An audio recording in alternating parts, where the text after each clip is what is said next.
لبیک یا حسین، لبیک یا حسین، لبیک یا حسین، لبیک یا حسین، لبیک یا حسین،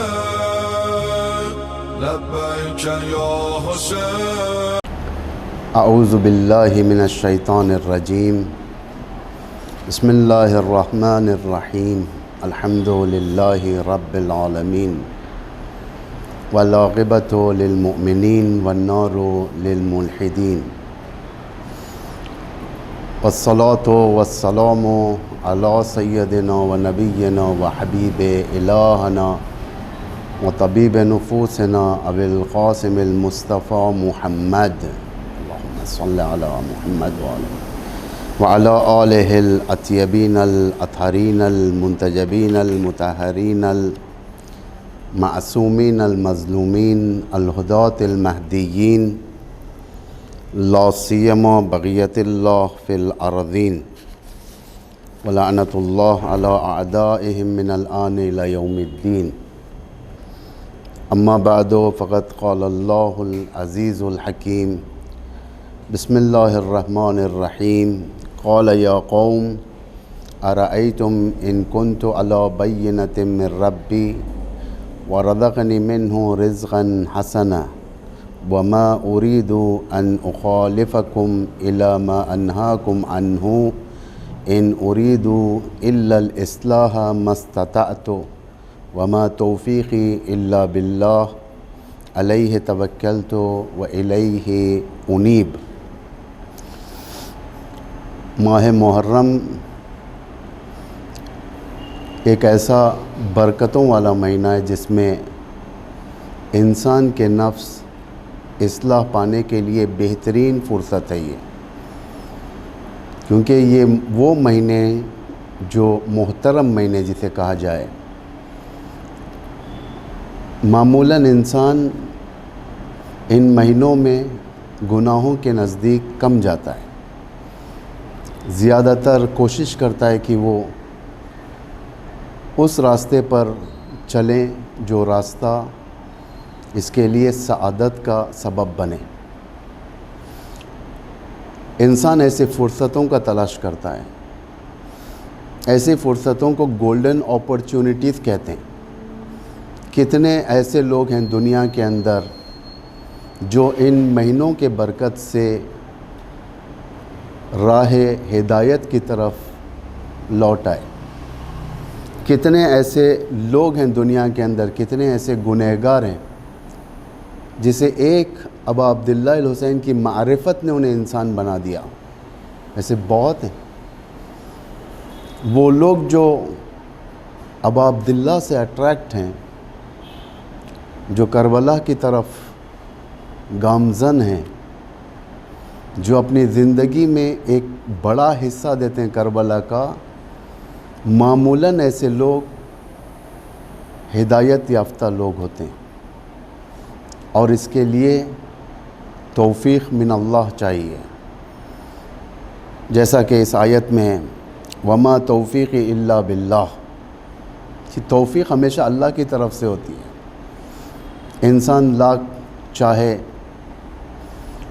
کوئی ایک مقصد تک پہنچنے کے لیے، لیکن اسے توفیق ہونا چاہیے، یعنی ہر کام کے لیے، نیک کام انجام دینے کے لیے توفیق چاہیے، نماز پڑھنے کی توفیق چاہیے، روزہ رکھنے کی توفیق چاہیے، حج کی توفیق چاہیے، ہر نیک کام انجام دینے کی توفیق چاہیے۔ توفیق اللہ کی طرف سے۔ وہ انسان جو ارادہ کرے کہ میرا راستہ امام کے راستے پر ہوگا، معصوم کے راستے پر ہوگا، اور یقیناً ایسے لوگوں کو اللہ ہدایت کرتا ہے۔ یہدی اللہ من یشاء، کہ اللہ جسے چاہے ہدایت کرتا ہے، کسی کو پیچھے نہیں چھوڑتا۔ اللہ کا یہ کوئی ارادہ نہیں ہے کہ بندے کو خلق کریں، پیدا کریں عذاب کے لیے، بندے کو بنائیں جہنم کے لیے۔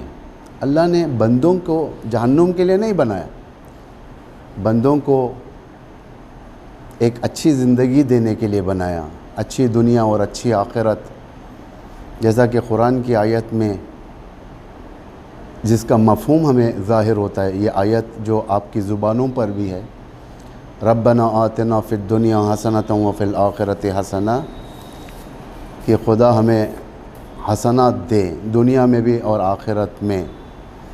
یعنی یہ حسنات بندہ اگر چاہے اللہ سے حاصل کر سکتا ہے۔ اگر ہم خدا نخواستہ یہ بول کر بیٹھ جائیں کہ یہ میرے لائق کا نہیں ہے، یہ کسی اور کا ہے، حقیقتاً یہ کسی اور کا ہو جائے گا، کہ اللہ ہمیں ان نیکیوں سے دور کر دے گا۔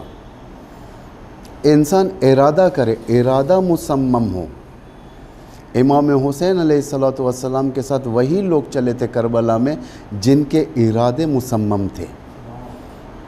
بے عزم و ارادے والے لوگ امام حسین کے ساتھ نہیں تھے، ارادے مصمم تھے۔ امام نے بتا دیا تھا، امام کا گول جو تھا، امام کا ہدف جو تھا وہ مشخص تھا مدینے سے، کہ ہمیں راہ شہادت کی طرف جانا ہے، ہمیں مرنے کے لیے جانا ہے، ہمیں کٹنے کے لیے جانا ہے۔ ہمارے مرنے سے، ہمارے شہید ہونے سے، ہمارے خون بہنے سے کیا نفع ہوگا؟ امام فرماتے ہیں کہ اسلام زندہ ہو جائے گا، اسلام باقی رہے گا، ہم مٹ جائیں اسلام باقی رہے۔ لوگ مصمم ارادہ کرتے ہیں تو لوگ جاتے ہیں، ورنہ زہیرقین ایک امیر تھے، عرب کے امیر تجار میں سے تھے زہیرقین۔ ایسے بہت سارے جو کربلا میں موجود تھے جن کے پاس پراپرٹیز تھے، جن کے پاس دولت فراوان تھی، بے حساب دولت تھی، لیکن جب سمجھ میں آ گیا ہدف، یہ لوگ ہر چیز کو چھوڑ کر امام کے ساتھ چل دیے، امام کے ساتھ ہو گئے، امام کو تنہا نہیں چھوڑا۔ یہ ہے ہدف۔ جب تک انسان کے اندر ہدف مشخص نہ ہو، منزل نہیں مل سکتی۔ یہ خود دنیا کے دستورات میں سے ہے۔ قال یا قوم، حضرت ہود نے، شعیب نے فرمایا کہ اے میری قوم، ارأیتم ان کنت علی بینۃ من ربی، تمہارا کیا خیال ہے اگر میں خدا کی طرف سے روشن دلیلیں رکھتا ہوں اور اس نے مجھے بہترین رزق عطا کیا، وَرَزَقْنِي مِنْهُ رِزْقًا حَسَنًا، بہترین رزق عطا کیا، ان اخالفکم الی ما انہاکم عنہ، اور میں یہ بھی نہیں چاہتا ہوں کہ جس چیز سے تم کو روکتا ہوں خود اس سے بھی اس کی خلاف ورزی کروں۔ ان یریدو الا الاصلاح ما استطعت، کہ میرا ارادہ تو صرف اصلاح چاہتا ہوں، جتنا میرے اندر ممکن ہو اصلاح کی۔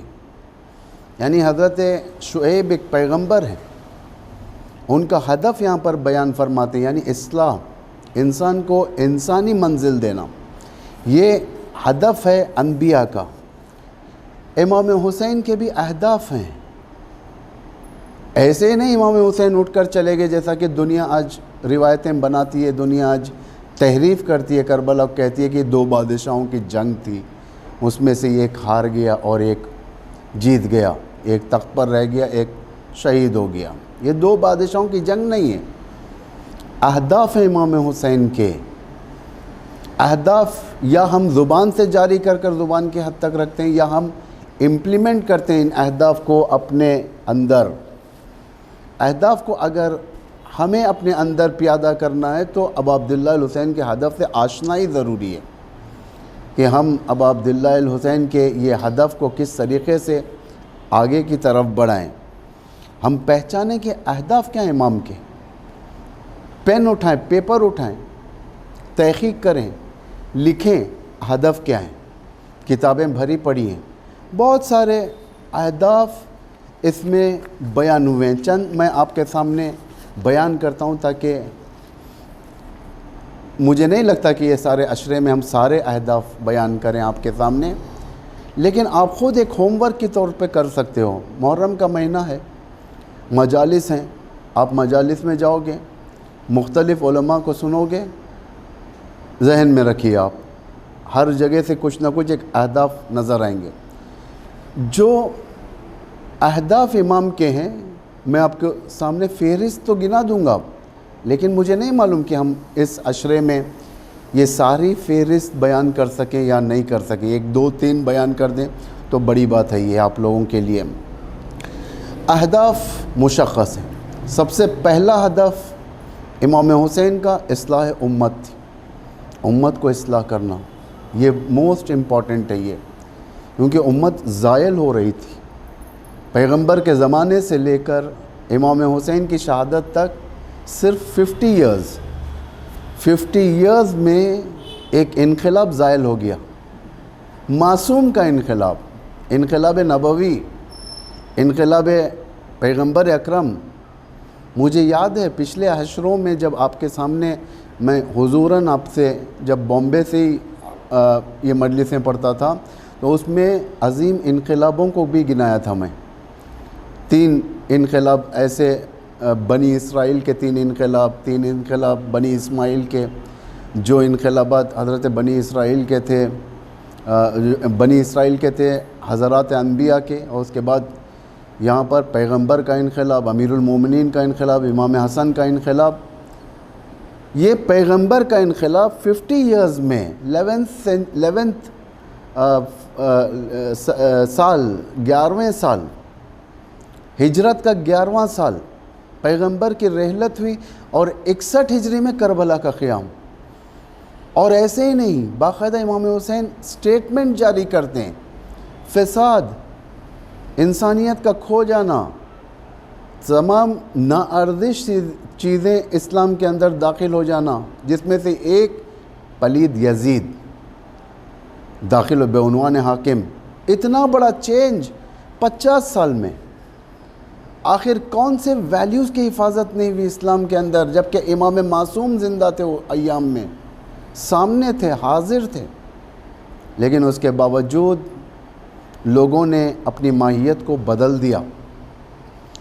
50 سال، آج کی دنیا کی اگر میں مثال دوں تو انقلاب اسلامی آ کر 42 سال ہوئے، صرف 42 سال، اور یہ انقلاب غیر معصوم کے سرپرستی میں ہے، امام خمینی کے سرپرستی میں ہے، لیکن انقلاب کے اندر اتنے تاثیرات ہیں کہ یہ جتنا پرانا ہوتا جا رہا ہے انقلاب، آج 3rd جنریشن دیکھ رہی ہے، اتنی ہی مضبوط عقیدے کے ساتھ اس انقلاب کو اپنے پاس دعوت دے رہی ہے۔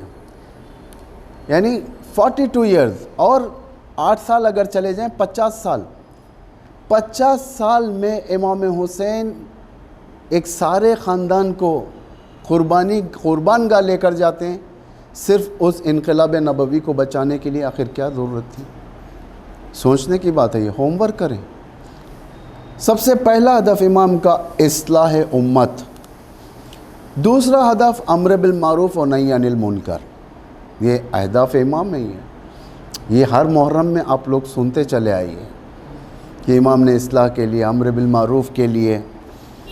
تیسرا ہدف احیاء سنت نبوی، پیغمبر کی جو سنتیں ختم ہو چکی تھی، جو ویلیوز پیغمبر کے انقلاب کے ختم ہو چکے تھے، اس کو دوبارہ زندہ کرنا تھا۔ ایک نئی بیج اسلام کے اس باغ میں امام حسین لگاتے ہیں، وہ ہے حق کی حمایت اور باطل کی مخالفت، علناً مخالفت، اور حمایت علناً حمایت۔ اس میں کوئی امام حسین کے اس چھوٹے سے قافلے میں کوئی اپورچونسٹ نہیں تھا، مفاد طلب انسان نہیں تھا، کیونکہ ان لوگوں کی جگہ ہی نہیں تھی۔ امام نے ایک ایسا کرائٹیریا بنایا تھا کہ مفاد پرست اس میں نہیں آ سکتے تھے، دنیا پرست اس میں نہیں آ سکتے تھے۔ یہ وہی لوگ خالص جا سکتے ہیں جو قیامت تک الی یوم القیامہ انقلاب اسلام کو مضبوطی دے سکتے ہیں، یہی لوگوں کی جگہ ہے یہ۔ اس کے بعد جہل سے مبارزہ، حکومت اسلامی کی تشکیل، عدالت کا اجرا کرنا، منافقین کے چہرے کو ایکسپوز کرنا، مسلمین کا سخت امتحان، اور آخر میں شفاعت عظمیٰ، مقام شفاعت عظمیٰ۔ یہ امام حسین کے اہداف میں سے، یہ تو کم ہے. اگر آپ لوگ تحقیق کریں گے، اگر آپ لوگ اس کے اوپر ہوم ورک کرو گے تو کافی اہداف آپ کے سامنے نمودار ہو سکتے ہیں. فرہنگ اسلامی کے تعلیمات کے ماتحت و اہداف، یعنی تعلیمات بہت ہیں. اگر آپ دیکھیں گے دنیا کے اندر آج کا دور جتنا ایجوکیٹڈ دور ہے، سابق میں اتنا ایجوکیشن نہیں تھا. لیکن جتنا ایجوکیشن بڑھا ہے آج کے دور میں، اتنی ہی انسانی ویلیوز ختم ہو گئے. آج مرڈر آسان ہے، آج زنا آسان ہے، آج ان ہیومن ویلیوز دنیا میں رائج ہیں، پھیل چکے ہیں ان ہیومن ویلیوز. آج عزت نہیں ہے، معاشرے کی عزت نہیں ہے. آج ایک آزاد انسان، جو آزادی کے نعرہ جو آج دنیا میں مشہور ہے، اتنی ہی غلامی میں سب سے آگے انسان. آج انسان کو ماڈرن غلامی کے زنجیروں میں جکیڑ دیا گیا. آج انسان ماڈرن جاہلیت کے سائے میں زندگی کر رہا ہے. آج انسان علم نام کے بینر کے اس نیچے، جس کے اندر ویلیوز نہیں ہیں، ایسی زندگی کر رہا ہے انسان. یعنی یہ انسان کی ویلیو ہے. فرہنگ اسلام کے تعلیمات مشخص ہیں ہمارے پاس. فرہنگ اسلام آج کس طریقے کی تعلیم دیتا ہے؟ آج اسلام کا کیا معیار ہے دنیا کے اندر؟ کتنے دنیا کے اندر اگر آپ ہسٹری دیکھی جائے، دنیا کا ایکسپیرینس دیکھا جائے، سب سے زیادہ اس زمین پر حکومت کرنے والے فرعونہ تھے، بادشاہ تھے. فرعون، نمرود، بڑے بڑے سسٹم ان کے. بنی امیہ کا سب سے بڑا سسٹم تھا، سسٹمیٹک حکومت تھی بنی امیہ کی، لیکن باطل. بنی عباس کی حکومت، جو 100 سال تک ان کا حکومت، ان کا پہناور زمین کے اوپر زیادہ تھا. یعنی یہ لوگ پنجے گاڑے ہوئے تھے. حکومتیں چلی، شاہی حکومتیں، طاغوتی حکومتیں، شاہی شہنشاہی حکومتیں، جو ایک لمحے کے لیے بھی اسلام کو برداشت نہیں کر سکتے. یہ لوگ وہ اسلام جو ان کے ڈیزائرز کے خلاف ہو، یہ لوگ برداشت نہیں کر سکتے. ایران کی شاہی حکومت برداشت نہیں کر سکتی اسلام ان کے اوپر حکومت کرے. آج آل سعود کی حکومت برداشت نہیں کر سکتی کہ آل سعود پر حکومت کرے. یہ چاہتے ہیں کہ یہ اسلام پر حکومت کریں. یعنی اس طریقے کے دنیا کی اکثر ترین حکومتیں جو آج تک گزری ہیں، اینٹی اسلام گزری ہیں. ہمیشہ آپ پوری تاریخ اٹھا کر چاہیں، اینٹی اسلامک حکومتیں. لیکن جتنے اسلام کے لیے قیام کیے ہیں، وہ لاجیکل لیڈرز تھے ہمارے پاس. انبیاء تھے، حکومت نہیں تھی، لیکن لاجیکل لیڈرز تھے. یہ لوگ ایک پاورفل لیڈرز تھے. کیوں؟ ان کے پاس ڈائریکشنز تھے، خدائی ڈائریکشنز تھے. ان کے پاس دولت نہیں تھی دنیا کی، لیکن ان کے پاس عقل تھی، عقل سلیم تھی. اتنے یہ لوگ کانفیڈنٹ تھے کہ لوگوں کو یہ لوگ بت پرستی سے ہٹا سکتے تھے. ہر قسم کی بت پرستی سے، صرف ایک پتھر کی بت پرستی نہیں. اصلاح کرنے کے پہلو جانتے تھے. جو سب سے بڑا ہتھیار ہے اصلاح کا، وہ ہم جانیں، واقفیت رکھیں. بغیر واقفیت کے اصلاح نہیں ہو سکتی. جب تک ایکوپمنٹس نہ ہو، ہم اصلاح کا پروگرامنگ زمین پر نہیں کر سکتے. اصلاح کرنے والا کیسا ہونا چاہیے؟ آج سب سے بڑا کویسچن مارک یہی ہے. آج ہر کوئی اصلاح کا نعرہ لیتا ہے. بائیڈن اصلاح کا نعرہ، یورپ اصلاح کا نعرہ، بلاد اسلامی جتنے سب اصلاح کے نعرے ہیں. یعنی باطل کے پاس بھی اصلاح کا نعرہ ہے، حق کے پاس بھی اصلاح کا نعرہ ہے. ہمارے پاس بھی اصلاح کا نعرہ ہے. حق جو ہے ہم بھی آج کے دور میں اصلاح کرنا چاہتے ہیں. دنیاوی اصلاح پہ ہیں آج ہم. فردی اصلاح نہیں ہے، خانوادگی اصلاح نہیں ہے، معاشرتی اصلاح نہیں ہے. آج شیعت دنیاوی اصلاح کے مرحلے میں، چوتھے مرحلے پہ ہے. میں آپ کے سامنے پہلے ان باتوں کو بیان کر چکا ہوں کہ ہم آج کس گریڈ پر ہیں. آج ہم دنیاوی اصلاح پر ہیں. آج ہمارا دشمن کوئی معمولی دشمن نہیں ہے. شیاطین اکبر ہمارے دشمن ہیں، جو ہمیں برداشت نہیں کرنا چاہتے، جو کربلا کی آئیڈیالوجی کو برداشت نہیں کرنا چاہتے. یہ 40 کا جو واک ہے بڑے بڑے لیڈرز کو ہضم نہیں ہوتا. یہ 40 کی جو نہضت ہے انہیں پسند نہیں آتی. ہر کام کیا انہوں نے روکنے کے لیے, لیکن فیلئر رہے, سسٹم ان کا فیلئر رہا. اصلاح کرنے والوں کی خاصیت یہ ہے, ایک تو وہ فکری توانائی کے حامل ہوں, فکری توانائی, صاحب نظر ہوں, نظریے قائم کرنے والے ہوں, لیکن ان کا نظریہ اپنے نفس کی ڈکٹیشن کے ماتحت نہیں ہونا چاہیے. نظریہ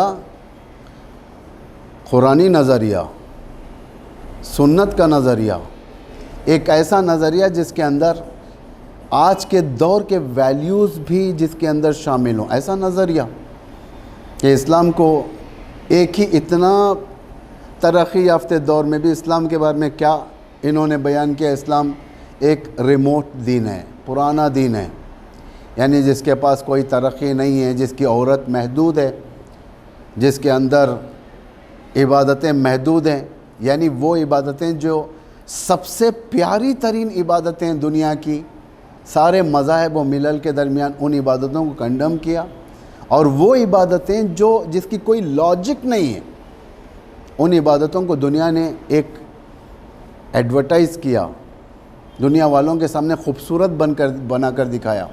جیسا شیطان کا کام ہے, شیطان کا کام گناہ کو خوبصورت کر دیتا ہے. ایسے ہی نہیں بتاتا گناہ کو, اگر گناہ کو گناہ کی شکل میں دے دیا جائے تو انسان نہیں لے گا. کامن سینس ہے, یہ انسان کی فطرت ہے, نیچر ہے انسان کا. وہ چیز جو انسان کے بدن کو نقصان پہنچے اس چیز کو نہیں لیتا انسان. گناہ انسان کو نقصان پہنچاتا ہے, بدن کے لحاظ سے بھی, فزیکلی اور معنوی لحاظ سے بھی. تو ظاہر بات ہے گناہ کو بڑے سسٹمیٹک طریقے سے انسان کے سامنے پیش کرنا ہوگا. تو کیسے پیش کریں؟ لفافے کے اندر رکھ کر پیش کریں. ایک گفٹ کو گفٹ جس طریقے سے ریپ ہوتا ہے اس طریقے سے کریں تاکہ لے انسان اور اسے پسند کریں. اصلاح کا ایک جز جو پازیٹیو طریقے سے دیکھا جائے, فکر سالم ہو. فکر بہت ہیں دنیا کے اندر, بہت, میری ایک فکر ہے, آپ کی ایک فکر ہے, باطل کی فکر ہے باقاعدہ, غربی فکر ہے, شرقی فکر ہے, فرعونی فکر ہے, اموی فکر ہے, علوی فکر ہے, حسینی فکر ہے. فکر ہیں, حق و باطل کے اپنے اپنے فکر ہیں, لیکن یہ فکر توانائی رکھتی ہو, کیپیبلٹی ہو سمجھنے کا. اسلام سمجھ کر جو نظریہ دے وہ اصل اسلام کا اسکالر ہے. ورنہ اسکالر بن جانا تو بہت ہیں اسلام کے اندر اسکالر. ابو موسیٰ اشعری ایک اسکالر تھے, ابو موسیٰ اشعری, قاضی شریح, یہ سب اسکالرز ہیں یہ. اور جو امام حسین کو خطوط لکھے تھے اس میں سے اکثر اسکالرز تھے, بڑے بڑے پڑھے لکھے لوگ. لیکن یہ جتنے خط لکھنے والے کم از کم کربلا میں آ جاتے تو بہت ایک اچھا پازیٹیو امپیکٹ پڑتا جہان اسلام پر, لیکن نہیں ہے. ان کی حقیقت معلوم ہو گئی, ان کی فکر و توانائی, ان کے اندر کیپیبلٹی نہیں تھی کہ وہ سالم فکر رکھ سکیں. دوسرا اصلاح کا پہلو یہ ہے کہ صداقت اور خیر خواہی. اصلاح جھوٹے خوابوں سے نہیں ہو سکتا. دین اسلام ہالی ووڈ یا بالی ووڈ انڈسٹری نہیں ہے کہ ایک فلم ایک اچھی بنا کر فیملی کے اوپر یا معاشرے کے اوپر ایک فلم ڈال دیں اور ڈالنے کے بعد کہیں کہ اس طریقے سے تم عمل کرو گے تو تم سالم رہو گے. یہ نہیں. آنیسٹی اور خیر خواہی, ایک آنیسٹی یعنی خداوند متعال قرآن میں بیان کر رہا ہے جس طریقے سے. کیسے بیان کر رہا ہے قرآن میں؟ خدا خود کہہ رہا ہے کہ میں نے تمہارے لیے قصے رکھے قرآن کے اندر تاکہ تم اس سے عبرت حاصل کرو. حقیقی قصے جو فیکٹس کے بنیادوں پر ہے, جو حقائق کی بنیادوں پر ہے. صداقت اسے کہتے ہیں. قرآن صادق ہے, قرآن سے زیادہ سچا نہیں ہے. ہیومن بلڈنگ کا طریقہ قرآن بتاتا ہے ہمیں, کس طریقے سے ہیومن سٹرکچر کو شیپ دیا جائے, کس طریقے سے اس کے اخلاق کو اس کے اندر ڈالا جائے, کس طریقے سے اس کی ایمانی روح کو حفاظت کی جائے، یہ کون بتا سکتا ہے؟ یہ سوائے اسلام کے اور کوئی نہیں بتا سکتا، کیونکہ کسی کے پاس اتنے وسیع پیمانے پر فکر، صداقت اور خیر خواہی موجود نہیں ہے بتانے کے لیے۔ آج دنیا آئیڈیالوجی پیش کرتی ہے، لیکن آئیڈیالوجی قیمت کے مقابل تمہیں قیمت ادا کی جائے گی۔ ایسے بہت سارے چرچز آج دنیا کے اندر ہیں، خود ہمارے اس ملک کے اندر بہت سارے چرچ ہیں، بہت سارے ایسے ریلیجیس آرگنائزیشنز ہیں جو پیسوں کے بنا پر لوگوں کو اپنی طرف اٹریکٹ کرتے ہیں۔ آج ماس ہندوازم جو کنورٹ ہو رہی ہے کرسچینٹی کی طرف، یہ کن بنا پر ہو رہی ہے؟ کیا ایمان کے بنا پر، یا انہیں بائبل کی تعلیم دی گئی ہے؟ حقیقت یہ ہے کہ بائبل کا ایک چیپٹر بھی انہیں نہیں بتایا جاتا۔ کیسے پھر ہو رہا ہے؟ پیسے کے بنا پر۔ دنیا طاغوت پیسہ خرچتا ہے، ایک ڈیڈ باڈی یعنی کرسچینٹی کے ڈیڈ باڈی وجود میں لایا جائے، یعنی پتلے وجود میں لایا جائے کہ اکثریت کرسچینٹی کی ہو لیکن اس کے اندر لہر کرسچینٹی نہ ہو۔ یہ آ جائے، آج ہندوستان کے اندر تیزی کے ساتھ اس کنورژن کی طرف لوگ جا رہے ہیں، یعنی کرسچینٹی کی، اسلام سے زیادہ، کئی گنا زیادہ کرسچینٹی کی طرف لوگ جا رہے ہیں پیسہ لے کر۔ ایک وزٹ پر ایک غریب کو ایک وزٹ یعنی چرچ کو ایک سنڈے کے دن جانے کے لیے اسے 500 روپیہ دیا جاتا ہے۔ یہ ایک ایسا دین جو پیسوں کی بنیادوں پر پھیلایا جاتا ہے، لیکن اسلام نہیں ہے۔ اسلام پیسوں کی بنیاد، البتہ وہابیت نے کیا یہ کام، وہابیت نے کیا ہے مدارس کو پیسہ بھیجنا، خود ہندوستان میں، بنگلہ دیش میں، پاکستان میں اور مختلف جگہوں پر ریکارڈ ہے اس کے۔ انہوں نے پیسے کے ذریعے سے دین اسلام کی ترویج کے لیے نہیں بلکہ آل سعود کی ترویج کے لیے۔ لیکن کہیں پر بھی بتا دیں دنیا کے کسی بھی کونے میں امام حسین کے نام سے کوئی ایک آرگنائزڈ باڈی امام حسین کا پیسہ دے کر نان مسلمز کو امام حسین کی طرف دعوت دیتی ہے، کہیں پر بھی نہیں ملے گا۔ امام حسین کے نام پر بے حساب پیسہ خرچ ہوتا ہے، لیکن ہمارے اس ایجنڈا میں، پروگرام کے ایجنڈا میں فورس کنورژن نہیں ہے امام حسین کے نام پر، آپ کو کہیں پر بھی نہیں ملے گی، کیونکہ امام حسین وہ شخصیت ہیں، اگر معرفت آ جائے خود بخود لوگ امام کی طرف آ جاتے ہیں، خود بخود آتے ہیں۔ اس میں آپ کو جا کر زحمت کرنے کی ضرورت نہیں ہے، بس ٹیسٹ چکانا ہے۔ جیسا کہ میں پہلے بھی آپ کے سامنے بیان کر چکا ہوں یہ بات، ایک انگریز مفکر کہتا ہے شیعہ کو سپریڈ کرانے کے لیے، پھیلانے کے لیے اتنے بڑے پروگرامنگ کی ضرورت نہیں، صرف ایک علی اصغر کو صحیح طریقے سے پیش کر دیں، ایک علی اصغر علیہ السلام کو دنیا کے سامنے صحیح طریقے سے پیش کر دیں۔ دنیا شیعہ کے خریدار ہے، شیعت کی خریدار، آنے تیار ہے اور آتے ہیں لوگ۔ کتنے ایسے کرسی رکھے جاتے ہیں، کتنے ایسے سبجیکٹس علی اصغر علیہ السلام کے رب سے دنیا کے اندر یونیورسٹیز میں رکھے گئے ہیں، بہت سارے 3000 سے زیادہ چیئرز حضرت علی اصغر کے یعنی سبجیکٹس دنیا کے اندر رکھے گئے۔ ان کے اصلاحی انقلاب، یعنی اصلاح مطلب ریفارم، جسے ریفارم کیا جائے، ایک فکری انقلاب۔ اصلاحی انقلاب دنیا کا پہلا انقلاب ہے جسے امام حسین نے انٹروڈیوس کروایا۔ آج تک تاریخ میں دیکھیں امام حسین سے پہلے یہ انقلاب کہیں پر بھی نہیں آیا۔ اصلاح ایک عجیب نوعیت کا قیام تھا یہ امام حسین کا، عجیب نوعیت کا، تاریخ میں نہیں دیکھا گیا۔ تاریخ کے اندر کوئی اندازہ بھی نہیں لگایا کہ اس طریقے کا بھی ایک موومنٹ امام حسین چلائیں گے، یہ تاریخ نے بھی اندازہ نہیں لگایا۔ تاریخ بشریت کا سب سے پہلا اور مضبوط ترین فکری انقلاب جو آج تک اس کے اثرات باقی ہیں اور قیامت تک باقی رہیں گے، کیونکہ یہی انقلاب امام مہدی کے انقلاب کو وصل کرے گا آپ کو اور ہمیں، اور کوئی انقلاب وصل نہیں کر سکتا۔ دنیا کے اندر اتنی صلاحیت نہیں ہے کہ ہمیں جا کر امام مہدی کے انقلاب سے واصل کرے۔ آخر کون کر سکتا ہے یہ؟ دنیا کے اندر نہیں ہے صلاحیت۔ سب دم توڑ چکے ہیں. کیپٹلزم دم توڑ رہی ہے, کمیونزم ختم ہو چکی ہے, دم توڑ چکی ہے, ایک مردہ ڈھانچہ ہے. امپریلزم, یہ سارے کے سارے جتنے سب مردے ڈھانچے ہیں, یہ ان کے اندر طاقت نہیں ہے. ان کا عالم یہ سب سے بدترین جو فکر آج دنیا کے اندر حاوی ہے, سو کالڈ حاوی جسے کہا جائے, جو حاوی ہے, دنیا کو گھیری ہوئی ہے, وہ گلوبل صہیونزم ہے. زیونسٹ, گلوبل زیونسٹ. گلوبل زیونسٹ کی گہرائی کتنی ہے آخر؟ گلوبل زیونسٹ کی یہ طاقت کتنی ہے؟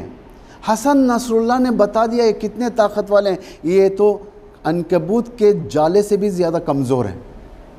یعنی دنیا کی اس وقت جو دنیا سمجھتی ہے پاورفل طاقت, جو دنیا کی میڈیا اٹھا کر اسے ایسا چڑھا کر بتاتی ہے. دیکھیں ہمارے خود ہندوستان کے بعض جو میڈیا, جسے یوں کہا جائے کہ بیسڈ میڈیا, بکے ہوئے میڈیا, انہوں نے کس طریقے سے اسرائیل کو چڑھایا ہے. ایسا نعرے دے کر, رجس خوانی دے کر اس کو چڑھاتے ہیں کہ دنیا میں اس سے زیادہ گہرے آپریشنز کرنے والا کوئی نہیں. دنیا دیکھ رہی ہے آپریشنز کس کے مضبوط ہیں. آج حزب اللہ کے آپریشنز نظر آ رہے ہیں کتنے مضبوط ہیں. آج فلسطین کے آپریشنز نظر آ رہے ہیں. خود ایک جملہ کافی حسن نصر اللہ کا ساری دنیا کے لیے, جو سید المقاومہ نے فرمایا تھا کہ اسرائیل زیونسٹ مکڑی کے جالے سے بھی زیادہ کمزور ہے. یعنی کتنا کمزور ہے؟ اتنا کمزور کہ ایک پھونک کے ذریعے سے اس کو ختم کیا جا سکتا ہے. اتنا زیادہ کمزور. یعنی کوئی فکر اس وقت زمین پر حاکم نہیں ہو سکتی. اصلاح کی ضرورت ہے صرف لوگوں کے اندر. اسی لیے امام کیا فرماتے ہیں اپنے ان بیانات میں جو محمد حنفیہ کو ارشاد فرمایا تھا, انما خرجت لطلب الاصلاح فی امت جدی. کیا فرمایا امام نے؟ میرا قیام جو میں اٹھ رہا ہوں یزید کے خلاف, جو میں جا رہا ہوں کربلا بسانے کے لیے, میرا قیام میرے جد کی امت کی اصلاح کے لیے. یہ سب سے بڑا پوائنٹ ہے امام کا. یہ امام یہ کہہ سکتے تھے میں برداشت نہیں کر سکتا یزید کو, اس لیے کہ میں جاؤں گا اور میں جو ہے یزید کو ختم کروں گا. نانا کے بعد ظاہراً حق بابا کا تھا اور بابا کے بعد ہمارا ہے, لیکن نہیں, امام اصلاح کرنا چاہتے ہیں. کبھی اصلاح کے طریقے الگ الگ. امام علی کے دور میں بھی یہی ہوا تھا. یعنی امام علی جو خلافت بلا فصل جو ہمارا کانسیپٹ ہے وہ نہیں ملا. امام نے اپنے دور کے لحاظ سے 25 سال اصلاح کی, اپنے دور کے لیے. جو نہج البلاغہ بھی بھرا پڑا ہے, جس کے اندر سارے کے سارے تاریخ ہمارے سامنے روشن ہے. خود تشیع اور اہل سنت اس چیز کو جانتے ہیں کہ کس طریقے سے اصلاحی پہلو امام نے بیان کیا تھا. اصلاح کا پہلو اتنا امپورٹنٹ ہے کہ پیغمبر کتنا بھی رحمت العالمین رہے, اس مسئلے میں اگر کوتاہی ہوئی تو پیغمبر سخت ہو جائیں گے. پیغمبر سخت ہو جائیں گے. اصلاح کا ایک چینل ممبر ہے. پیغمبر فرماتے ہیں, کیا فرماتے ہیں پیغمبر؟ جس دن تم دیکھو معاویہ میرے ممبر پر ہے, اس کا پیٹ چیر ڈالو. رحمت للعالمین,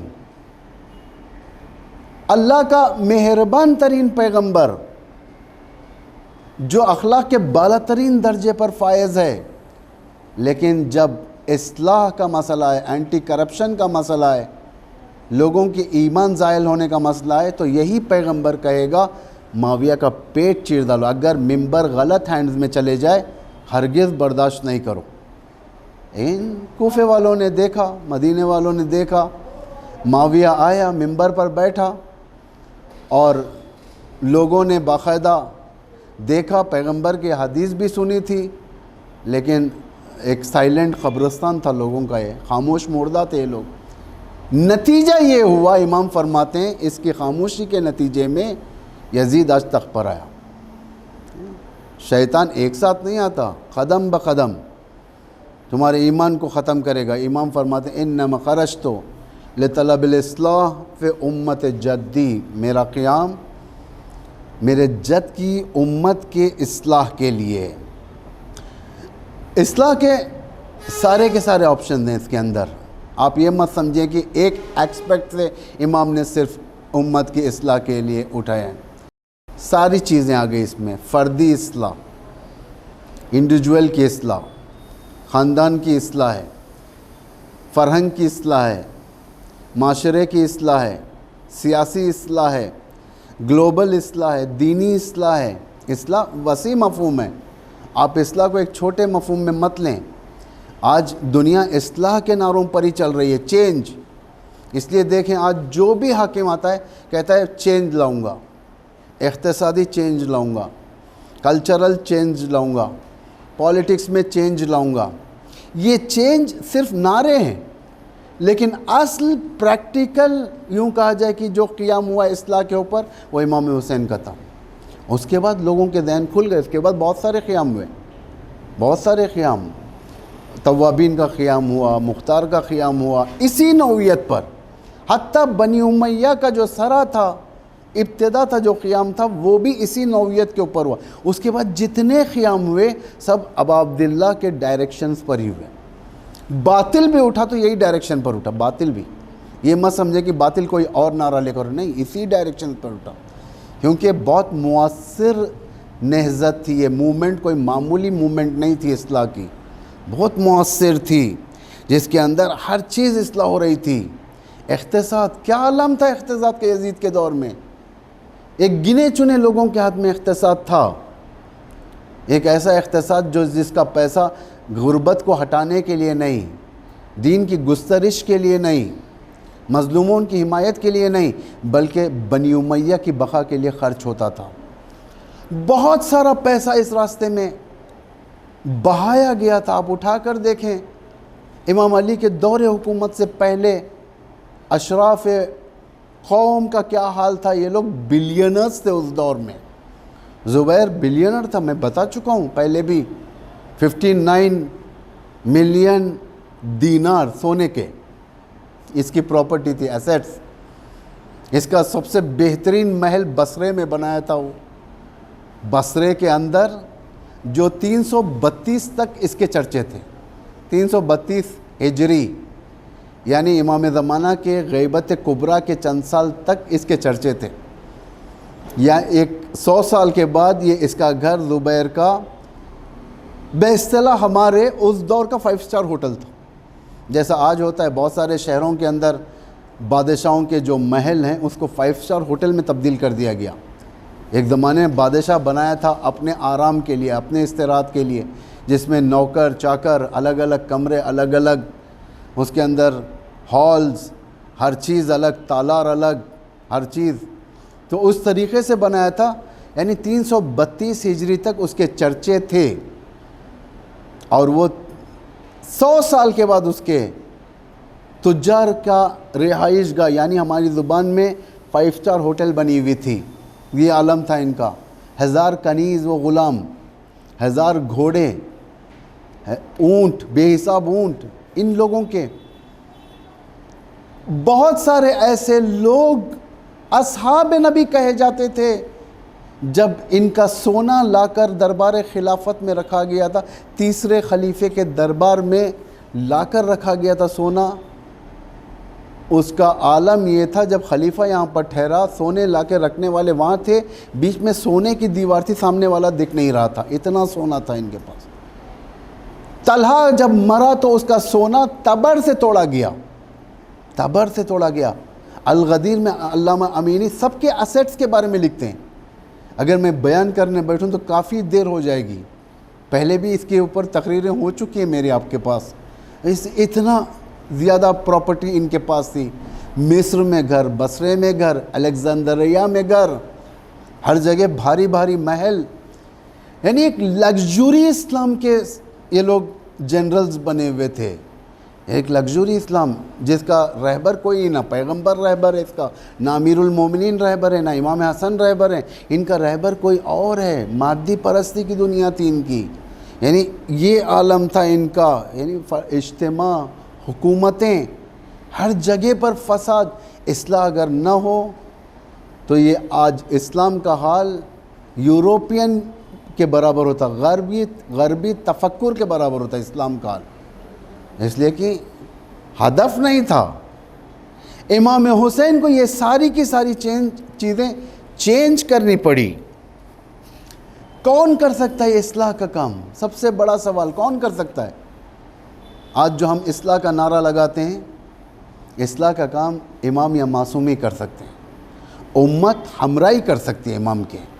اصلاح کا کام اپنے ہر دور میں معصوم ہی تھا. نبی، انبیاء، ائمہ معصومین، یہ بہترین مصلح جہان ہے. یہ طریقے ہیں اس کے اصلاح کے. کیسے اصلاح کیا جائے؟ امام علی کے ایک خطبے کے ماتحت امام نے معیار بتایا اصلاح کا.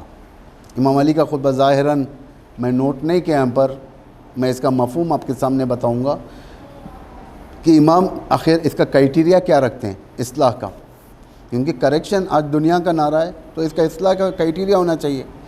سب سے پہلی چیز جو امام اس کے لیے قرار دیتے ہیں وہ ہے بدعتوں کا ہٹانا. بغیر بدعت اصلاح نہیں ہو سکتی دین کی. ہر قسم کی بدعت، ماڈرن بدعت، سنتی بدعت، یہ جتنی دیکھیں اوائل اسلام میں جو سب سے زیادہ امام علی علیہ السلام کو ٹھیس پہنچی تھی، یعنی جو امام رویا کرتے تھے جس سے اسلام کے اندر بدعتیں داخل ہونے سے روتے تھے. کئی بدعت سنتی، بدعت حسنہ کے نام سے آتی تھی، کوئی نئی بدعتیں. جب بھی بدعتوں کا زمانہ آگے بڑھے گا، جب بھی بدعتیں دین کے اندر یا قوم کے اندر آئے گی، ہدف امام پھیکا پڑتا چلا جائے گا. ہدف امام، اور اس وقت امام کی نہضت دیوار کے بینرز بن کے رہ جائیں گے. یعنی صرف دیوار کے اوپر امام کا پیغام رہے گا، پریکٹیکل ہمارے اندر نہیں رہے گا. اس لیے کہ آلریڈی ہم لوگ غلامی میں پہلے سے ہی بدعتوں کے شکار ہو جاتے ہیں. ہم لوگ دنیا کے اندر بدعتیں بھری ہوئی ہیں. سب سے پہلی بدعت کی فاؤنڈیشن رکھنے والا شیطان تھا، کیونکہ شیطان کو معلوم تھا اگر یہ دین کے ساتھ ہی بدعتوں کو ڈال کر داخل کر دیا جائے تو ان کا سجدہ دین سے ہٹ کر بدعتوں کے سامنے ہوگا. خانہ کعبہ اللہ کا پاک گھر ہے، زمین پر ایسا گھر کہیں پر بھی نہیں ہے. شیطان جانتا ہے کہ یہاں سب سجدہ کریں گے، اس لیے کہ یہ خالص گھر ہے. اب اس کو خالص سے باہر کرنے کے لیے مجھے خانہ کعبہ کے اندر بدعتوں کو رکھنا پڑے گا. بتوں کو لا کر رکھ دیا. اب سجدہ کرو، ظاہراً پیشانی تمہاری اللہ کے سامنے جھک رہی ہے لیکن دل تمہارے بتوں کے سامنے جھکیں گے. بدعت اسے کہتے ہیں. امام کا فرسٹ اور سب سے امپورٹنٹ کام دین کے اندر ڈی ریگولیشن، بدعتوں کو ہٹانا، یعنی اصیل اسلام لانا. اسلام ناب جسے کہا جاتا ہے، اصیل اسلام، اصل اسلام. امام خمینی کے بارے میں مشہور ہے یہ بات. امام خمینی کے بارے میں جب دنیا نے کہا تھا اسلامی انقلاب نے، ایرانی انقلاب نے اسلام کا ایرانیوں کو 30 سال یا 40 سال پیچھے لے کر چلے گیا. 1979 میں 30 سال یا 40 سال پیچھے، مطلب آپ چلے گئے 1930 میں. 1979 کے دور میں 1930 کے یعنی اتنے پیچھے چلے گئے. امام خمینی کو معلوم ہوا یہ بات. امام خمینی فرماتے ہیں، یہ تو کہتے ہیں کہ 30 سال پیچھے، میں تو اس دور کو رسول سے ملانا چاہتا ہوں. یعنی رسول کے دور کے اسلام کے ویلیوز زندہ کرنا ہے ہمیں، اور زندہ کیا انہوں نے. اسی لیے زندہ قوم کہی جاتی ہے. کیوں زندہ قوم کہی جاتی ہے؟ ہر زمانے میں لوگوں نے اماموں کے ساتھ دغا بازی کی ہے، لیکن یہ لوگ ولایت فقیہ کے ساتھ دغا بازی نہیں کرتے. یہ لوگ ساتھ دے کر بتاتے ہیں کہ ہم ان کا ساتھ دیتے ہیں، ولایت فقیہ کے ساتھ ہیں. یعنی ولایت مطلقہ جب آ جائے گی زمین پر، ہم ان کے ساتھ ہیں. یہ سب سے بڑا کانسیپٹ ہے یہ. تو سب سے پہلے بدعتوں کو ہٹانا، یہ ایک وسیع ٹاپک ہے یہ، اگر اس کے اوپر گفتگو کرنے بیٹھیں. دوسرا مرحلہ اصلاح کا فنڈامنٹل تبدیلیاں، زیادہ بڑا نہیں. اسلام اگر انسان کو آتے ہی اسلام کے اندر چلو جہاد کے لیے، چلو یہ کام کرو، چلو وہ کام کرو، بدزن ہو جائے گا. اس لیے اسلام کا سب سے پہلا مرحلہ دیکھیں آپ، رسول نے جو سسٹمیٹک طریقے سے ہینڈل کیا انسان کو، صرف ایک جملے سے، قولوا لا الہ الا اللہ تفلحوا، لا الہ الا اللہ کو فلاح پا جاؤ. یہ سچویشن کو کنٹرول کرنا.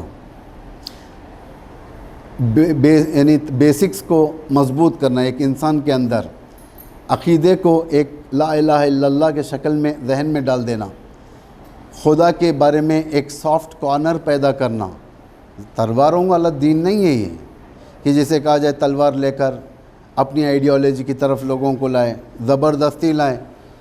داعش والا دین نہیں ہے، اگر نہیں مانا تو قتل کر دیا جائے، اگر نہیں مانا تو اسے جلا دیا جائے، اگر نہیں مانا تو اسے پانی میں ڈبو دیا جائے، گولی مار مار کر دجلہ کی نہر میں پھینک دیا جائے۔ یہ وہ دین نہیں ہے، یہ دین سافٹ کارنر ایجاد کرنے والا دین ہے، دل کے اندر ایک مضبوط پایا ڈالنے والا ہے۔ تیسری چیز اصلاح کی، ری بلڈنگ، دوبارہ مرمت سازی۔ آپ فاؤنڈیشن جب تک مضبوط نہیں کریں گے دشمن آپ کو نہیں چھوڑنے والا، آپ کے پیچھے لگا رہے گا دشمن ہمیشہ رہے گا، لیکن آپ مضبوط رہو گے تو دشمن کی دشمنی اثر نہیں کرے گی۔ یہ سب سے بڑی بات ہے۔ یہ آج ایران پر کیوں نہیں امریکہ کی دشمنی اثر کر رہی ہے؟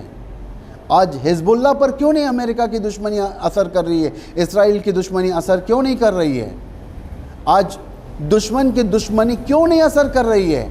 اس لیے کہ یہ فاؤنڈیشن لحاظ سے مضبوط ہیں یہ لوگ، انہیں کوئی ہلا نہیں سکتا۔ شیطان اکبر نہیں ہلا سکتا، شیطان اسرائیل نہیں ہلا سکتا، انہیں بالکل شیک نہیں کر سکتا، اس لیے کہ مضبوط ہے، ان کا فاؤنڈیشن مضبوط ہے۔ جب فاؤنڈیشن مضبوط نہیں رہے گا پھر مسلمان ہوں گے ظاہراً، خانہ کعبہ کی تولیت ان کے ہاتھ میں ہوگی، لیکن ان کو وائٹ ہاؤس کے سامنے سجدہ کرنا پڑے گا، اللہ کے گھر کو چھوڑ کر طاغوت کے گھر کے سامنے جھکنا پڑے گا۔ اللہ یہ ذلت لے کر آتا ہے، یہ ذلت لے کر آتا ہے اللہ، یہ صرف حکومتوں کے لیے نہیں ہے، ہمارے لیے بھی ہے۔ اگر ہم اپنے اندر خدا کے گھر کو زندہ نہیں کریں گے یقیناً ان دلوں کو شیطانی گھروں کے سامنے جھکنا پڑے گا۔ یہ ہر ایک کے ساتھ ہے۔ یہ محرم سے اگر ہم فائدہ نہیں اٹھائیں گے، اگر محرم سے یہ برکتیں یعنی انقلابی برکتیں ہمارے اندر نہیں آئیں گی تو ذلت کا وقت ہے ہمارے لیے بھی۔ بڑے بڑے لوگ ذلیل ہوئے، اس میں یہ نہیں دیکھا جاتا کہ یہ فلاں شیعہ سے ہیں، یہ فلاں جگہ سے ہیں، فلاں جگہ سے نہیں۔ جو حسینی ویلیوز کو اڈاپٹ کرے گا وہی عزت کے ساتھ رہے گا، چاہے وہ کوئی بھی ہو۔ ویلیوز کو اڈاپٹ کرنا ہے۔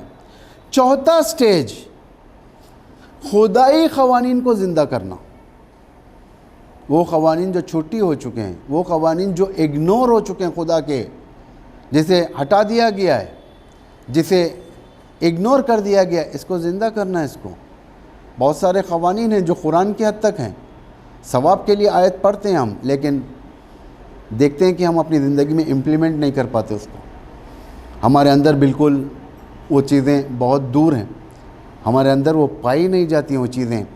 یہ 4 چیزیں اصلاح تک پہنچنے کے لیے کوئی معمولی بات نہیں ہے۔ اگر ساری دنیا کفر و شرک سے بھر جائے، ایک حجت ہوگا اس کفر و شرک کو ہٹانے کے لیے۔ یہ مت سمجھیں کہ خدا تنہا ہو جائے گا، غریب ہو جائے گا، خدا اکیلا ہو جائے گا، نہیں، ایک حجت ہوگا، اللہ اس کے ذریعے سے کام لے گا۔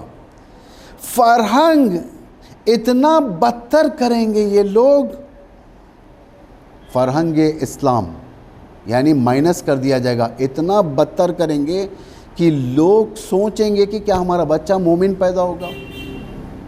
اتنا بدتر فرہنگ ہوگا یہ طاغوت کا، کیونکہ طاغوت نہیں چاہتی جس طریقے سے ہم کہتے ہیں کہ آخر الزمان میں جب امام ظہور فرمائیں گے، تشریف لائیں گے، ساری دنیا کو عدل و انصاف سے بھر دیں گے، ویسے ہی جس طریقے سے دنیا ظلم و جور سے بھری ہوگی، یہ ہمارا نعرہ ہے نا، یہ ساری دنیا کو عدل و انصاف سے بھر دیں گے، یعنی ساری دنیا میں اسلام آ جائے گا، کہیں پر بھی کفر نہیں ہوگا، بت پرستی نہیں ہوگی، کہیں پر بھی انسانی ویلیوز کو پائمال نہیں کیا جائے گا، یہ ہوگا نا۔ اسی طریقے سے کفر جہانی بھی اپنے ذہن میں پلاننگ کر رہی ہے، یہ قرآن کہہ رہا ہے۔ یہ قال نوح نے کہا، کسے کہا؟ اللہ سے کہا۔ دیکھیں کتنا بڑا دنیا کا پلان ہے، نوح اپنی زبان سے بیان کر رہے ہیں۔ کفار جو اسلام دشمن جو اسلام کے لیے، اسلام کی بربادی کے لیے پیسہ خرچتے ہیں، انرجی خرچتے ہیں، ہر چیز کرتے ہیں، ان کے بارے میں ان کا ایجنڈا نوح کے زبان سے اللہ کی بارگاہ میں ٹرانسفر ہو رہا ہے۔ ربی، میرے پالنے والے، لا تذر علی الارض من الکافرین دیارا۔ کیا کہہ رہا ہے خداوند متعال؟ خدا کہہ رہا ہے پروردگار زمین پر کسی بھی کافر کو بسنے نہ دے۔ دیکھیں ایکسپلینیشن اور بڑھ رہی ہے اس آیت کی، اسی آیت کے ذریعے سے بعض آیتیں دوسری آیتوں کو تفسیر کرتی ہیں۔ انک ان تذرہم، اے خدایا اگر تو چھوڑ دے گا انہیں، کسی کفار کو اگنور کر دے گا، چھوڑ دے گا ان کے حال پر، یذل عبادک، تیرے سارے بندوں کو گمراہ کر دیں گے یہ لوگ۔ ولا یلدوا الا فاجرا کفارا۔ دیکھیں یہاں پر ہے ہمارا مطلب، اس کے بعد پیدا ہونے والے مومن نہیں ہوں گے۔ کون؟ فاجر اور کفار۔ جیسا کہ حدیثوں میں بچہ فطرت اسلام پر پیدا ہوتا ہے، یہ مشہور حدیث ہے، یہ بچہ فطرت اسلام پر۔ قرآن تو کچھ اور کہہ رہا ہے، اگر اصلاحی پروگرامنگ نہ ہو بچہ پیدا ہوگا کس کے فطرت پر؟ فسق و فجور، کفر و فجور کی فطرت پر پیدا ہوگا۔ قرآن کہہ رہا ہے، قرآن کہہ رہا ہے، یعنی گلوبل کفر دنیا کو حاصل کر لے گی۔ اس عالم میں ایک حجت اللہ کی اٹھ جائے گی، ایک حجت، اللہ کو پرواہ نہیں ہے ساری دنیا کو ہدایت کرنے کی، کم کافی ہیں اللہ کو، کم۔ حضرت نوح کے کشتی میں کتنے لوگ تھے؟ 80 لوگ، 80 سے زیادہ جانور تھے، جانوروں کی کثرت زیادہ تھی مومنوں سے، یعنی اتنے زیادہ جانور تھے، مومن کم تھے۔ آخر الزمان کا فرہنگ اتنا بدتر کرنے کی کوشش کریں گے لوگ، یہی عالم ہوگا کہ یلیدوا الا فاجرا و کفارا، ولا یلد الا فاجرا و کفارا، یہ سوائے کفر اور فجور کے کچھ نہیں۔ دیکھیں آج اسلامی پاپولیشن کو گھٹانے کے لیے ایک اگر تم 1 یا 2 سے زیادہ پیدا کرو گے تو تمہارا نام ریشن کارڈ میں نہیں ہوگا، بچے کا نام، اسے مزایا نہیں ملیں گے، اسے یہ بینیفٹس نہیں ملیں گے، یہ بینیفٹس نہیں ملیں گے۔ یعنی کیسے ہیں یہ سب ایجنڈیز ہیں یہ، کہ اس طریقے سے پاپولیشن کو گھٹایا جائے اور جتنے ہیں ان کو کفر کے اندر ڈھکیلا جائے۔ کیسے ڈھکیلیں؟ آج بہت ہیں، وسائل بہت ہیں، آپ یہ نہ سمجھے کہ نہیں ہیں، وسائل بہت ہیں۔ تو اس دور کے اس طوفان کے اندر آج کے انسان کی نجات کے لیے کشتی نوح کی ضرورت ہے۔ ہمیں کشتی نوح کہاں ڈھونڈنا پڑے گا؟ پیغمبر فرماتے ہیں مثل اہل بیتی کمثل سفینۃ نوح، میری اہل بیت کی مثال نوح کی کشتی کی مثال ہے۔ وہاں پر مومنین سوار ہوئے، تم بھی یہاں پر سوار ہو جاؤ، تم بھی یہاں پر سوار ہو جاؤ۔ جو اس کشتی کے اندر سوار ہو جائے گا، یعنی اس کا جز بن جائے گا، ایمانی سٹرکچر اس کے اندر آ جائے گا، اس کا بچہ بے ایمان پیدا ہوگا۔ اس دنیا کے عظیم تلاطم میں اہل ایمان اپنے ایمان کی حفاظت کریں گے، اپنے ایمان کی حفاظت کریں گے، برقرار رکھیں گے باقاعدہ۔ ایک مثال آپ کے سامنے میں پیش کروں، پھر آج کے لیے آپ کی زحمت تمام کروں۔ بڑا سخت ہوتا ہے، بارز معذرت میں فرینکلی آپ کے سامنے بات کر رہا ہوں، یہ بات سامنے آپ کے آ کے تقریر کرنے میں اور یہ ویڈیو کے سامنے بیان کرنے میں کافی یوں کہا جائے کہ زیادہ انرجی لگ رہی ہے۔ بہرحال راضی رہیں اور دعا کرتے رہیں کہ پروردگار یہ جو وبائی لحاظ سے جو ساری دنیا میں ڈسٹربنس پیدا ہوا ہے اسے ختم کریں۔ انشاءاللہ پھر کبھی اللہ نے توفیق دیا تو آپ کے سامنے آ کر بیان کریں گے، اگر انشاءاللہ توفیق شامل حال ہوئی اور آپ کے زیب پیلس نے مہمان بنایا تو یقیناً سامنے آ کر آپ سے گفتگو کریں گے ہم۔ فی الحال یہ آخری بات کہتا ہوں اور آج کے حد تک کی زحمت آپ کی میں ختم کرتا ہوں۔ حضرت ابراہیم ایسے ہی نہیں شیخ الانبیاء بن گئے۔ حضرت ابراہیم کو جو امام کا ڈیزگنیشن ملا، انی جاعلک للناس اماما، ایسے ہی نہیں ملا۔ حضرت ابراہیم اس ظلمات والے سمندر میں توحید کی لہر زندہ کرتے ہیں۔ کوئی معمولی لہر نہیں تھی، بدعتوں سے جنگ تھی حضرت ابراہیم کی، اکیلے، سپورٹ بھی نہیں تھی، سپورٹ بھی نہیں حضرت ابراہیم کو، اکیلے پورے بدعتوں سے جنگ. کیسی کیسی بدعتیں؟ ماہ پرست، آفتاب پرست، سورج کی پرستش، چاند کی پرستش، ستاروں کی پرستش، بت پرستش، نمرود پرستی، دولت پرستی، حکومت پرستی. یہ سارے باطل جبوں کے بیچ میں حضرت ابراہیم کیسے امتحانات دینے پڑے. بچے کا امتحان، خود کا امتحان، آنکھ کا امتحان، جو مشہور ترین امتحان ہے، حضرت ابراہیم کو دینا پڑا. اس لیے کہ حضرت ابراہیم کیوں یہ امتحان دیتے ہیں؟ کلمۃ اللہ ہی العلیٰ کے لیے، کلمہ خدا کو بلند کرنے کے لیے. حتیٰ ایک اور عظیم امتحان دینا پڑا حضرت ابراہیم کو. عند بیتک بواد ذی ذر عند بیتک المحرم. اپنے بیوی اور بچوں کا ہاتھ پکڑ کر، بیوی اور بچے کو لے کر اس وادی کی طرف جائیں. ذی ذر یعنی جس کے اندر نہ پانی ہو نہ علف، ایسے وادی میں لے جا کر چھوڑیں جہاں پر نہ پانی ہو نہ. کیوں؟ تاکہ اللہ کا گھر آباد کرنے کے لیے. یہ سختیاں حضرت ابراہیم نے جھیلی. جب حضرت ابراہیم کو پروردگار نے شجر مبارکہ کہا، شجر مبارکہ، اللہ جسے القاب دے دے یہ عالی ترین القاب ہیں. شجر مبارکہ، ایک مبارک درخت، ایک مبارک ٹری. کون سا ٹری؟ توحید کا. جیسا نسل کا درخت ہوتا ہے، یعنی فیملی ٹری، فلاں ٹری. یہ کیوں فیملی ٹری؟ تاکہ اس کی نسل چلتی ہوئی آتی ہے. ابراہیم کی نسل توحیدی نسل ہے، جس کے اندر رسالت مآب ہیں، جس کے اندر حضرت پیغمبر اکرم ہیں، جس کے اندر امیر المومنین ہیں، جس کے اندر ائمہ معصومین ہیں، جس کے اندر وقت کا امام ہے. اسے شجر مبارکہ کہتے ہیں، یعنی ایک مبارک درخت جس کے ذریعے سے دنیا کو فیوز پہنچے، جس کے ذریعے سے دنیا کو توحید پرستی کا طریقہ معلوم ہو. کہاں پر لے کر آئے تھے؟ بواد ذی ذر، ایک ایسا مقام جہاں پر نہ پانی ہو، نہ پتے ہوں، نہ پودے ہوں. ایک ایسی جگہ تھی. آپ جانتے ہیں حضرت اسماعیل کا واقعہ، یہ کیسا واقعہ تھا. یہ لے کر گئے پانی کے لیے. حضرت حاجرہ سعی کرتی ہیں صفا و مروہ کے درمیان، اور بعد میں آ کر دیکھا زمزم. یعنی ایک ایسا بیابان تھا جہاں پیاس بڑھتی ہے. امام حسین اس ابراہیم کے وارث ہیں، اسی لیے ہم کہتے ہیں السلام علیکہ یا وارث ابراہیم خلیل اللہ. کس کے وارث؟ ابراہیم خلیل خدا کے، اللہ کے خلیل کے وارث، اللہ سے بات کرنے والے کے وارث، اللہ کے دوست کے وارث. خلیل یعنی دوست، دوست کے وارث. حسین دوست ہیں اللہ خدا کے. کہ کیسی جگہ پر؟ بواد ذی ذر، ایک ایسی وادی میں حسین اپنے خاندان والوں کا ہاتھ پکڑ کر لے کر چلتے ہیں. ذی ذر، جہاں پر کوئی پانی و گیاہی نہیں تھی.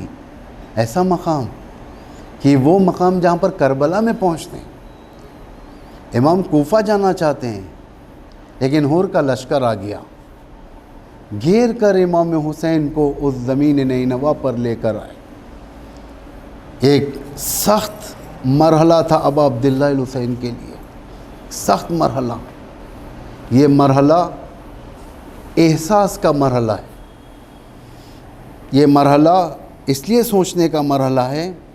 امام حسین لشکر کے ساتھ نہیں ہے، یہ دنیا کو معلوم ہے. امام حسین اونٹوں کے ساتھ، یعنی گھوڑے نہیں تھے. گھوڑے جنگ کی علامت تھی. امام کا سفر اونٹوں پر تھا، گھوڑے کم تھے. اور اس کاروان میں عورتیں تھیں، بچے تھیں. یہ کوئی مقابل والی جنگ نہیں تھی. امام حسین کو معلوم تھا کہ دشمن کوفے پہنچنے نہیں دے گا، اس لیے کہ کوفہ پہنچنا امام کا ایک عظیم تحولات اسلام کے اندر ہو سکتے تھے. یہ یزید اور بنی امیہ جان چکے تھے. اسی لیے ابن زیاد کے ذریعے سے پیغام تھا حسین کو کوفے میں آنے نہ دیا جائے، ورنہ ایک انقلاب آ جاتا. کربلا 2 محرم یعنی کربلا میں ورود آج ساری دنیا یاد کرتی ہے. کیا شان سے ابا عبداللہ کی یہ سواری کربلا میں داخل ہوئی، کیا شان سے یہ زمین حجت خدا کا انتظار کر رہی تھی. یہ وہ زمین تھی جہاں پر ہر نبی کو اللہ نے گزارا اور یہاں پر گریہ کروایا. یہ وہ زمین جس کے لیے پیغمبر گریہ کیا کرتے تھے. کربلا کی مٹی ام سلمہ کے پاس تھی. کہا کہ اس مٹی کو سنبھال کر رکھو. ام سلمہ نے پوچھا یا رسول اللہ آخر اس مٹی کی کیا خاصیت ہے؟ ام سلمہ خدا کا ایک نزدیک ترین فرد اس مٹی پر شہید کیا جائے گا. یہ مٹی کا رنگ جیسے ہی بدل جائے، خونین ہو جائے، سمجھو کہ وہ شخص شہید ہو چکا. ام سلمہ نے پوچھا کہ یا رسول اللہ وہ کون ہے؟ رسول گریہ فرماتے ام سلمہ یہ میرا بچہ حسین ہے. پیغمبر اکرم کی ایک عادت تھی، جب اپنی بیٹی کے گھر جاتے پیغمبر اکرم، بیٹی کے گھر میں ایک حصہ ان کا نمازوں کے لیے ہوتا. اور وارد ہے جب بھی پیغمبر پر کوئی آیتیں نازل ہوتی پیغمبر کی کیفیت بدلتی. آیتوں کا اثر اتنا ہوتا پیغمبر پر، پیغمبر گریان ہو جاتے، یعنی رونا شروع کر دیتے. جب پیغمبر گریہ فرماتے تھے اہل البیت میں سے کوئی بھی پیغمبر کے پاس اس وقت نہیں جاتا تھا یہ پوچھنے کے لیے کہ آپ گریہ کیوں کر رہے ہو. ایک مرتبہ پیغمبر تشریف لائے، زہرا کے گھر میں بیٹھے، ساتھ کھانا کھایا. جب ایک حصہ عبادتوں کا وقت آیا تو پیغمبر عبادتوں کے لیے ٹھہر گئے.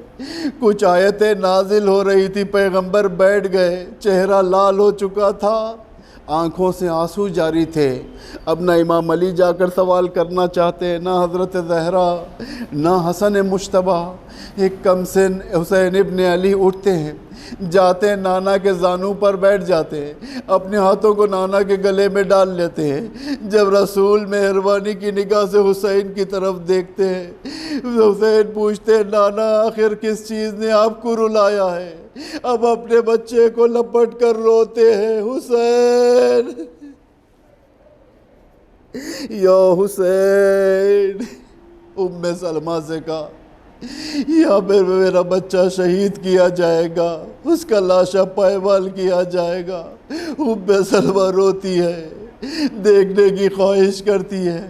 ایک چھوٹا سا جھلک کربلا کا دکھایا کہ اس زمین پر حسین زہرا کا لال خون میں لت پت زمین پر رگڑ رہا ہے. اللہ اللہ خدا جزائے خیر دے. کربلا کے مصائب دنیا کے سخت ترین مصائب میں سے. امام آئے، اس زمین کے بارے میں پوچھا، لوگ آ گئے، پوچھا یہ کون سی زمین ہے؟ کسی نے کہا نینوا ہے، کسی نے کہا شط الفرات ہے، یعنی فرات کا بازو کا حصہ. ایک آیا کہ بڑا کہنے لگا کہ یہ ابن رسول اللہ اس کو کرب و بلا بھی کہتے ہیں. کیوں کہتے ہیں؟ اس لیے کہ یہاں جو بھی آیا وہ محزون ہوا، وہ رویا ہے، اسے تکلیف پہنچی ہے. اللہ اللہ امام ایک مقام پر جا کر بیٹھ گئے، مٹی کو اٹھایا، سونگنا شروع کیا، نیچے ڈالا کہتے ہوئے انا للہ و انا الیہ راجعون. یہ وہی جگہ تھی جب صفین سے امیر المومنین لوٹ رہے تھے. لشکر کو روک کر کہا رک جاؤ، یہاں پر نمازیں پڑھو، یہ کرب و بلا کی جگہ ہے. امام قتل گاہ حسینی میں بیٹھ کر مٹی اٹھا کر سونگتے ہیں، کہتے انا للہ و انا الیہ راجعون. زمین پر بہترین لوگوں کا خون بہایا جائے گا. یہ وہ کربلا کی منزل جو بہت پہلے سے ہی انتظار تھا. حسین اس منزل پر پہنچ گئے، بس اب عاشور کا انتظار تھا. 8 دن کا فاصلہ تھا. اس میں نہ جانے کتنے مصیبتیں حسین پر ٹوٹی. حسین رضن برضا کہتے ہوئے انا للہ و انا الیہ راجعون۔ خداوندہ اسلام و مسلمین کی حمایت و نصرت فرما، جہاں جہاں پر بھی مومنین ہیں ان کی جان مال عزت آبرو کی حفاظت فرما۔ پروردگار فلسطین کے مسلمانوں کی حفاظت فرما، یمن کی حفاظت فرما، لیبنان کی حفاظت فرما۔ پروردگار افغانستان کے حالات کی حفاظت فرما۔ پروردگارہ جو مکر دشمن نے کھیلا ہے افغانستان کے اندر، اس مکر کو خود دشمنوں پر پلٹا، وہاں کے مومنین کی حفاظت فرما۔ عزاداری کے طفیل میں افغانیوں کی حفاظت فرما، رہبر کی قوت میں اضافہ فرما، ان کے دست مبارک سے دنیا طاغوت و دنیا استکبار کو شکست عطا فرما۔ پروردگارہ امام زمان کو ہمارے اعمال سے راضی و خوشنود فرما۔ پروردگارہ امام کے ظہور میں تعجیل فرما۔ ربنا تقبل منا انک انت السمیع العلیم۔ ماتم حسین۔